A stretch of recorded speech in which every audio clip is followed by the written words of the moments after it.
Hello, thank you for clicking on this video today. You're watching the second episode of Anything Alteryx with me, Div Sharma. In today's episode, we'll be talking about one of the most powerful and often underutilized tool in Alteryx, which is the control container tool. Whether you're trying to organize your Alteryx workflow, control your workflow execution, or just improve your overall workflow performance, control container can be used as a great addition as a part of your overall Alteryx workflow. So we have used tool containers before, and tool containers allow us to organize our workflows in a much more effective and efficient way.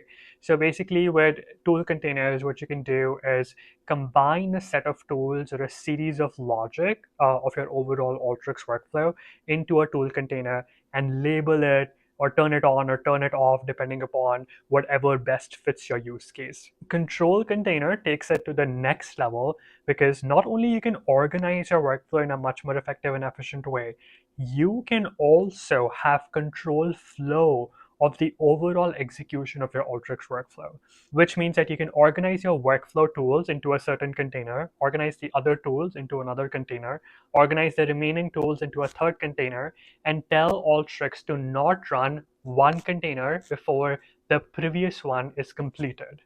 Now, enough of all of this talking. How do we actually make it work?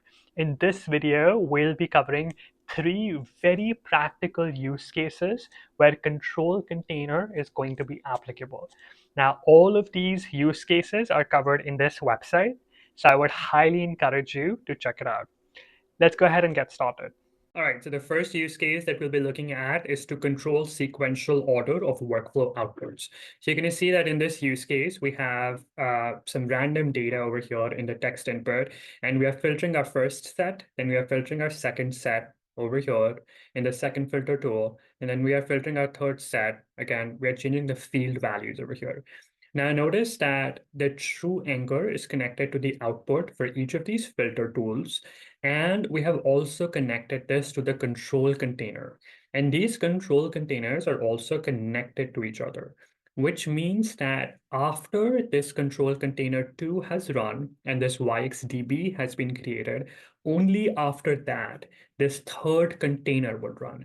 And after this YXDB is created, only after that, this fourth container would run. All right, so what about those use cases wherein we are creating an output in your Alteryx workflow and we'd want to connect to that same output as an input in the same workflow?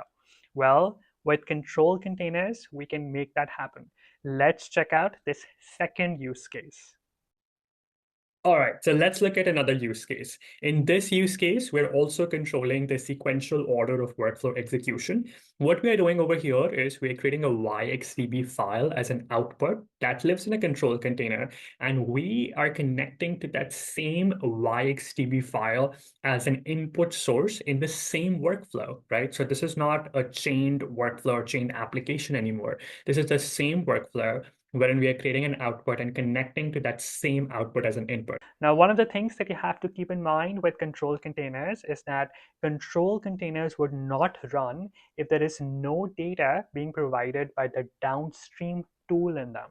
Okay, so you guessed it right. This can be very applicable for use cases wherein you'd want to firstly check if or not data is being provided by a downstream tool and conditionally route your Alteryx workflow. Let's check out this final use case as an example for this. This final use case is conditional execution of sequence of tools, right? So what we're doing over here is we have text input file over here with random data. So what we're doing in this filter tool is we are looking for field value to not be equal to null. Now, none of these values are equal to null, so we would see data over here, right? So we would expect no values in the false anchor.